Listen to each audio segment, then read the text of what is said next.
নমস্কাৰ আজি এই ভিডিঅ'টো বিশেষ এটা কাৰণত বনাবলগীয়া হৈছে আমি সকলোৱে জানো যে 31 অক্টোবৰৰ পৰা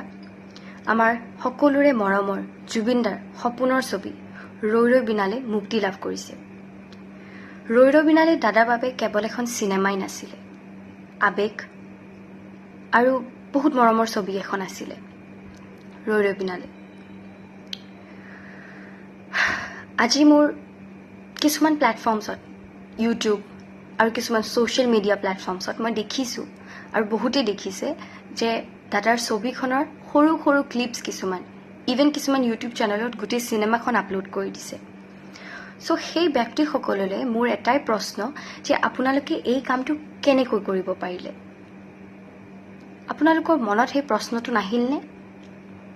যে দাদাই সদায় পাইৰেচিৰ এগেইনষ্টত মাত মাতিছিলে দাদাই আমাৰ মাজত কায়িকভাৱেহে নাই কিন্তু দাদাই সদায় আমাৰ মনত আৰু প্ৰাণত থাকিব দাদাই যদি আজি এইবোৰ কথা গম পালেহেঁতেন দাদাই কিমান কষ্ট পালেহেঁতেন আৰু এই সময়ত আমি দাদাৰ ন্যায়ক লৈও মাত মাতি আছোঁ সো মোৰ প্ৰশ্নটো হ'ল সেই সকল ব্যক্তিয়ে যিসকল ব্যক্তিয়ে ভিডিঅ'ছসমূহ আপলোড দিছে দাদাৰ ন্যায় বিচৰা নাই নেকি কাৰণ যিসমূহ ব্যক্তিয়ে দাদাৰ ন্যায় বিচাৰিছে সেইসমূহ ব্যক্তিয়ে দাদাই বেয়া পোৱা কাম কেতিয়াও নকৰে